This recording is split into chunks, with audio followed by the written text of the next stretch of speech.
How's everybody doing? Yeah? Are you guys excited for the market this year? Yes. Awesome. Thank you for sharing that. That is, I speculate on Fed rate cuts pretty much every day, all day, the last couple months for sure. There's a few things that I never really cared about listening to a couple years ago, and that was inflation and Fed rate cuts. But no doubt, no doubt the last couple years, that is something I pay attention very closely to, just the havoc that that's wreaked on our marketplace.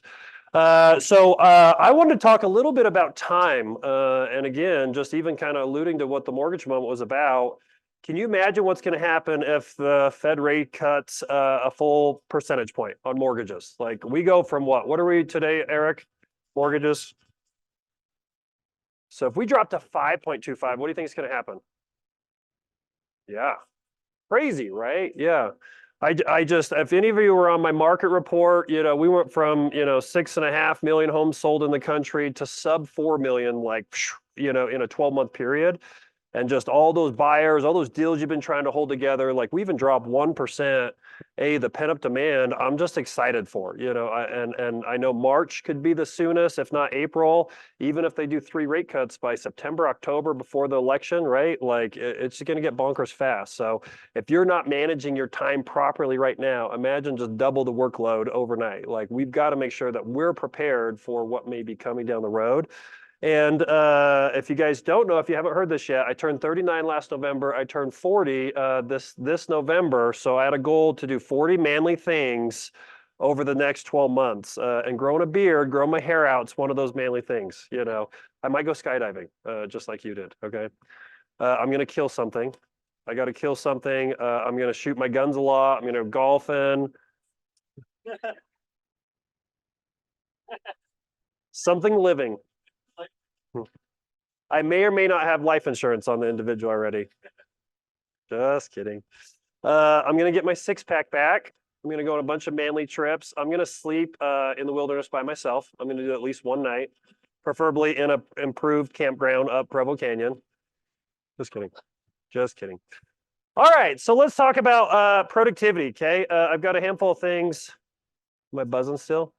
You want me to shut some off?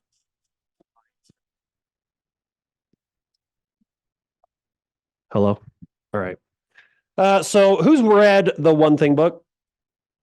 Do you guys know who wrote that? Who? Gary and Jay. Yeah. So we've Keller Inc. The previous slide.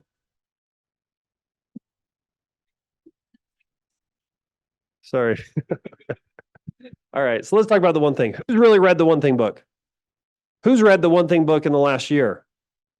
Okay. Who's read the One Thing book a couple times? Yeah.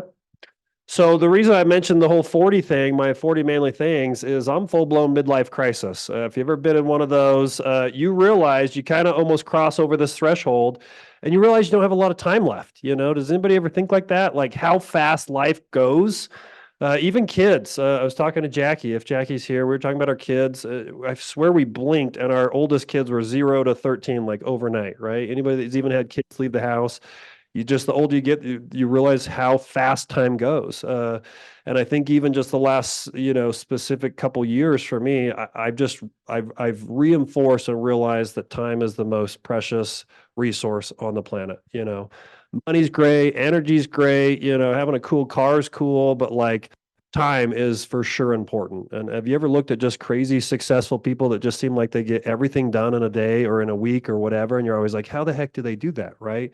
And eventually you have to just continually keep doing some soul searching on how you're using the most precious resource of time, and I often talk about if you know any of my roles, so I'm the state director right now, I'm the majority owner of this brokerage, but I served in Shoney's role for about a decade. For about 10 years, I was team leader. And nothing against any other position in our company, but I contest that the team leader position's the most difficult thing I've ever done. It is the most amount of time, energy, resources put into something, and that was really a very big growth decade for me. I always say that I grew in 1 year in the leadership role of the team leader role. In 1 year, what it would probably have taken me 3 or 5 years to grow as a real estate agent, just because of the amount of people coming at you with the stuff, the amount of meetings you have to plan for, the amount of recruiting appointments and coaching appointments and just everything. And it was really the first time in my life that I left every day from work with legitimately 100, 150 things to do on my to-do list that I didn't have time to go do. And so there was constant revolutions or, time periods that I went through that I had to kind of just step from everything and just say, how do I get more done in less time? It's not about the amount of hours that you put into your work. It's the amount of work that you put into an hour, right? And so we've written a lot of good training programs as a company, a lot of great books. We copyrighted the MREA, like the pathway for an agent to go make $1 million, an incredible amount of stuff, but really the journey of the one thing was about a decade long of research, because every time Gary would go interview someone, if you know Gary Keller, he likes finding out how people are doing the cool stuff they're doing. And then all he does is just research, research, research. Then he compiles that into a book or a program or a training course. And then he distributes it out to a company. That's kind of the secret of what he's built Keller Williams on. And pretty much every interview that he'd have every single week, there was a common set of trends or ways that people were using their time or viewed time usage that made them incredibly more productive. And the output of success was a lot more likely with people that just really took time in their hands and controlled it better. So I'm going to go through these 3 chunks just on living for productivity. So 6 productivity myths. We're going to say some things that a lot of people say that are actual myths that are not true, and we're going to go through those. We're going to talk a little bit of just about time blocking, and then we'll talk about 4 thieves of productivity. What's stealing our time away? So let's jump into some productivity myths. Everything matters equally. Everything matters equally. And a lot of these are common sense. The first time I read the one book, I'm like, oh, it all makes sense. But until you're just drowning with things to do and you really are going with pure authenticity and just intent that you want to use your time better, a lot of this is just language, common sense. But when you really install these principles into you, it can make a tremendous difference. What does it mean by treating everything equally? You got your list of to-dos, or you got your list of people to call, or you got all your stuff time blocked every week, and you just treat everything equally, right? What is the reality of that? What's the reverse of everything matters equally? Yeah. Yeah, you really do have one favorite kid, right? Just kidding. Just kidding. We know after just decades and decades of research that 80-20 principle that we often talk about is very, very true. It is an eternal principle that 20% of your activities lead to 80% of your results. And that is echoed in every area of life. Oftentimes we talk about real estate, lead generation time. Like when you spend time on the phones trying to talk to people on the phone, there is no better earned income per hour than just jumping on the phone. What is the last thing we want to do as real estate people? Talk to people, right? Which is sometimes contradictory to our profession. And I held thousands of new agent recruiting appointments. And that was one thing, even just after a year of being in the recruiting role, that I made very clear that I rippled into every single appointment.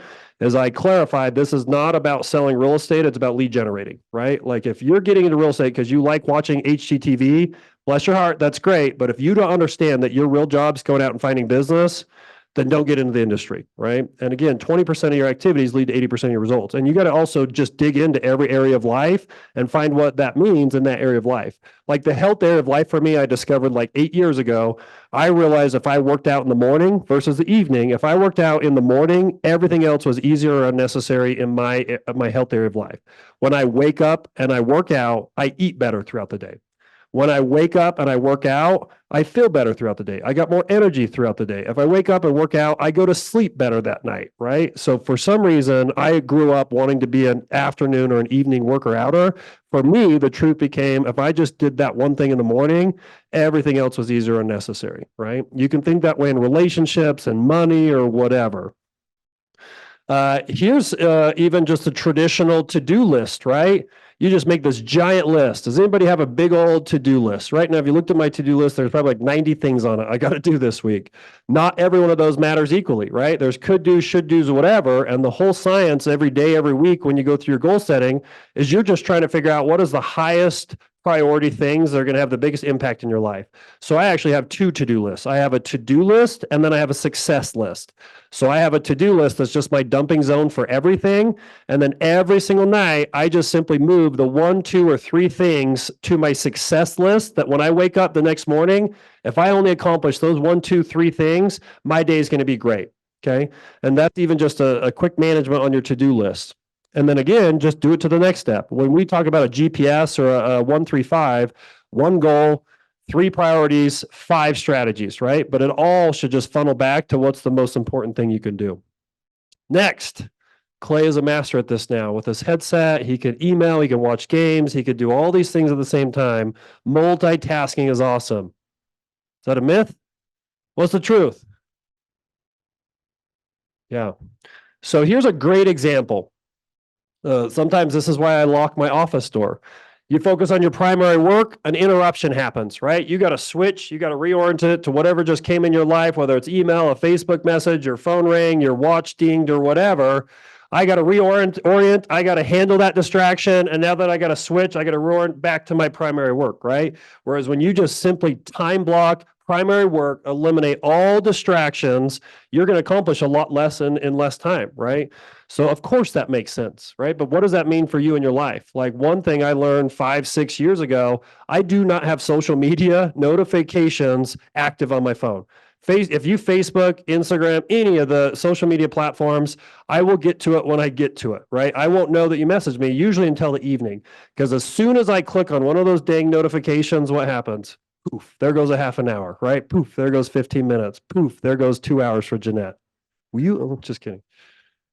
So whatever that is, what's the first thing that 99.9% of realtors do when they wake up with real estate? Besides eat lunch, what's the second thing? Email, right? So again, like you should have email time. If you're going right to your office, checking your email the first time that you open your computer, what did you just do? You've reoriented yourself from your 20% to other people's 20% stuff, right? So you're just going to be living in that 80%. A disciplined life. You have to be disciplined in life. What does that mean? What's the truth? Yeah. Do you have to be disciplined in everything? It's more about selective discipline, right? And they did a bunch of research when they wrote the book, The One Thing, and they determined, there's a bunch of studies out there, but all the research, all the studying they did determined the amount of willpower that it takes to develop a new habit after 66 days drastically decreases. So if you look at this graph is this vertical, horizontal? Vertical. Okay. On the vertical axis, this is the amount of discipline or willpower that it takes to accomplish a new task. The vast majority of people, when they want a New Year's resolution or start some sort of goal or whatever, most people will usually quit how many days into it? 3, 5, 10, or whatever. That if they could just pound through and get to 66 days, the amount of discipline that it takes to continue that habit now is drastically less. So Gary talks about something called law of sequential mastery. Instead of trying to do a bunch of things at a time or develop a bunch of habits all the time, just pick one, systematically do it for 66 days. And then once the willpower goes down that's needed to keep it going, then move on to the next habit, the next habit, the next habit, right? Willpower is always on will call. Is that true? What's the reality? You can't count on it. It is a precious resource. When you wake up in the morning, you have a gas tank of willpower. And as you go throughout the day, whether it's just time, whether it's specific tasks that you do, your gas tank goes closer to empty. By the end of the day, your willpower is so much less. Harvard and Stanford have both done prospecting studies on the best time to lead generate and call people and get a hold of them. Do you know what the best time out of that research was to get a hold of someone throughout the day? 5 to 6 p.m. Do you know what the second best time was? 9 to 10 a.m. But again, if you tried to do the best time, 5 to 6 p.m., you might have a little bit more likelihood to get a hold of someone, but the amount of willpower that you probably have at the end of the day drastically decreases your likelihood that you're going to go prospect and lead generate. So you probably should just pick the second best, right? I've realized that if I don't accomplish anything that's really important to me before noon, the likelihood that I'm going to accomplish it goes down like 80 or 90%, right? And here is a fantastic illustration of that. This graph basically, this is who's seen this before? A couple of you.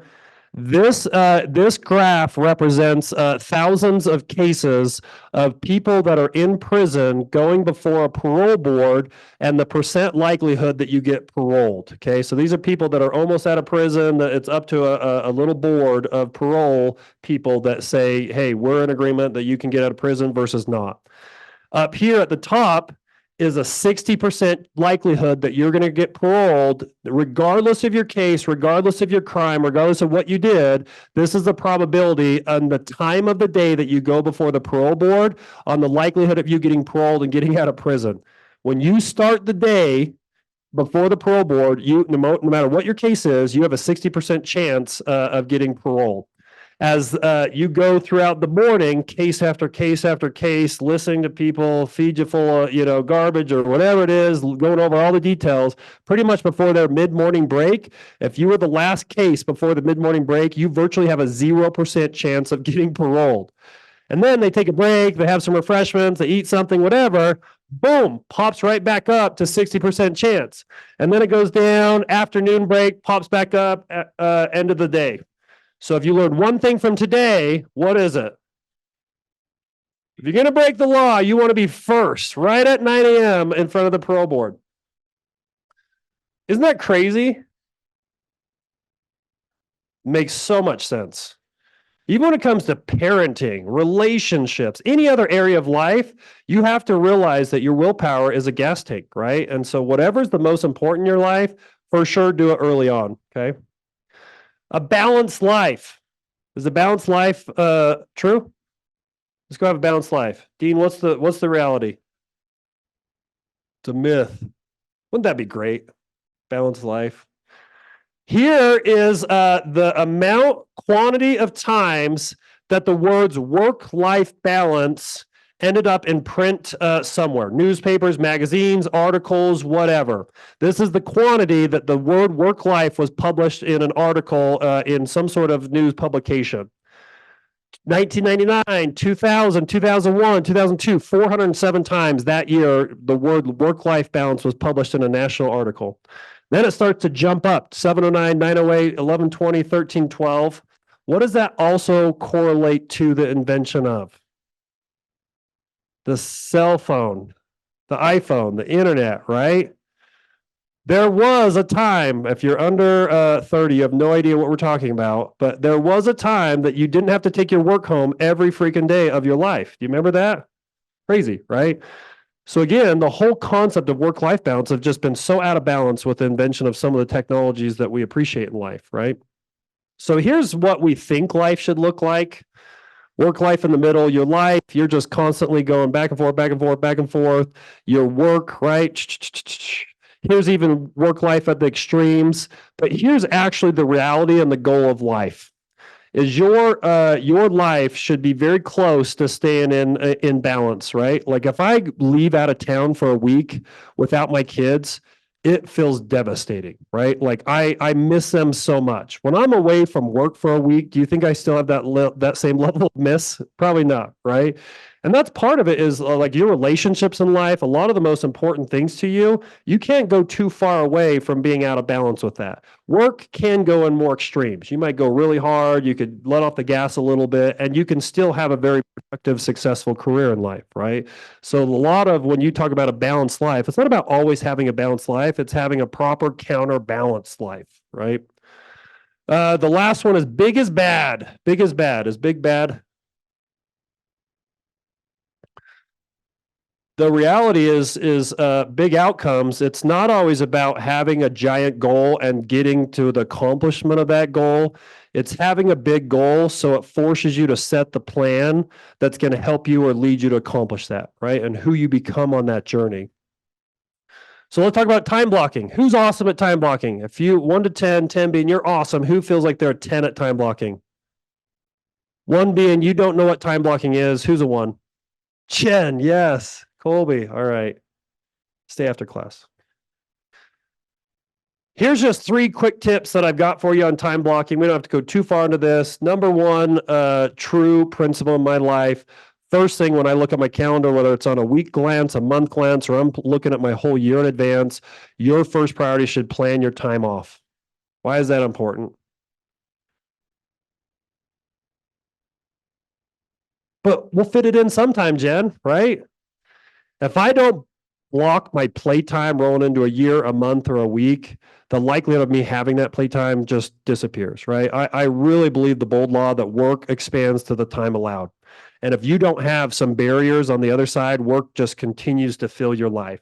And if I don't have vacations, my playtime, time with family, all the cool things that is important pre-blocked, it's probably not going to happen. But number 2, when I do pre-block it and I do have it planned, I just go to work and I have more energy. Like, who works harder when they have a vacation coming up?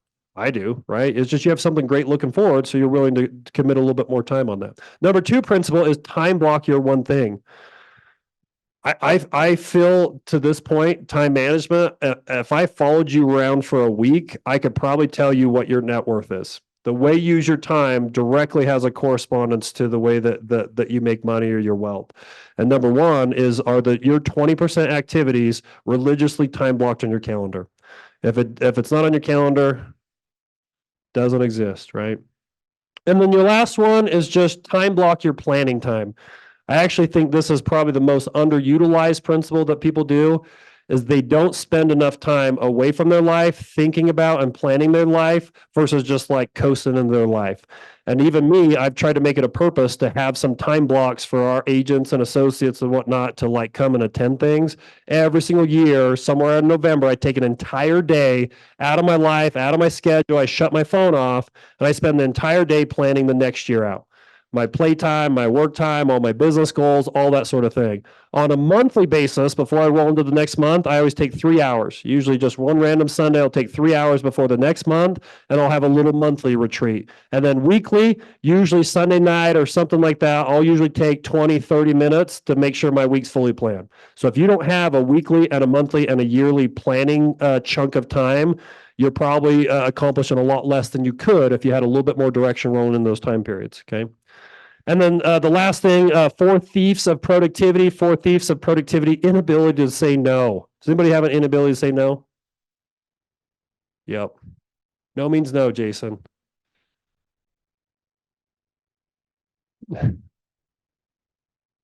I still have a problem with saying no. I do. I'll set my goals. I'll be so clear on my goals. One of my goals is to say no to everything else so I can focus on it. And then someone will come up with some crazy random business or investment idea and I say yes. And I bring a whole new thing in my life, right? You have to be solid on saying no. Number 2 is the fear of chaos. What's that mean? Have you ever heard of the theory of chaos? Chaos is going to show up somewhere in your life. When I talk about all the areas of life, sometimes and oftentimes in life, you just have to be okay with chaos showing up in 1 or 2 or 3 areas of your life. The odds of you actually just crushing all 7, 8 areas of your life always, highly unlikely, and part of that is when people have chaos come into their life, you have 2 options. You either can put a box around chaos for a little bit and then come back and revisit it, or you can let that chaos just totally demotivate you in every other area of life. A good example of this, Matt Green, one of our other leaders here in the state of Utah, he would always tell me a story about a really, really wealthy, iconic family up in Park City. They created a really well-known brand. I won't throw them under the bus, but they just made tremendous wealth. They had like the perfect, ideal family. And one time Matt went up and knocked on the door. The guy opens the door and their house was just like in shambles. It was like a $50 million house up in Park City and it was just like a disaster. And he realized that, again, like, you have to just have chaos and allow it to show up somewhere sometimes just to even fortify your success in other areas. I go through a goal setting retreat every year where we go through all 7 areas of life. Normally, everybody usually nails about 4 of them. And then 3 of them, Usually they'll just set mediocre goals or they'll just not even focus on those. And then the next year, sometimes they'll prioritize those other areas of life. You just have to allow chaos every once in a while and don't fear it. You just have to manage that chaos. The last one, two more poor health habits. Poor health habits. When you're sick or you have a major illness, do you feel like doing anything else? For sure, no, right? A theme of this year for me is creating energy. It's not always about what you say, it's the energy that you're transferring to other people that make a difference in life. And again, if you have poor health habits, it is probably the biggest thief of your productivity. Like if you don't have a good nutrition set of habits, a good set of body movement habits, you're probably accomplishing a lower set of productivity than you could if you just would go focus and create more energy. That's why usually when I go through a goal setting retreat or in my planning time, I actually always start with health because health is what's going to fuel the energy or the willpower to do everything else. And then the very last one is environment doesn't support your goals. What might that mean? If you're focused on lead gen and you want to have like a concrete set of lead gen, but you leave your door open and every time someone steps in, you allow them to interrupt your lead gen time, you're probably not constructing an environment that supports your goals. What were you going to say?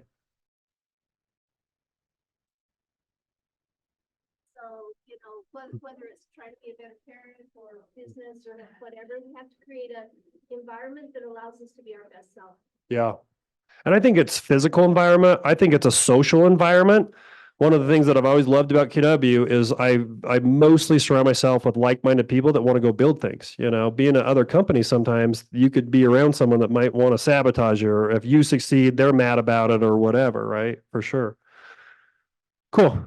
All right. That's it. I think that's all my slides, right? Okay. Any comments, questions on that? Ahas. Everybody hold up your right hand. I say your name. Commit to following all these principles and having the most productive year of my life.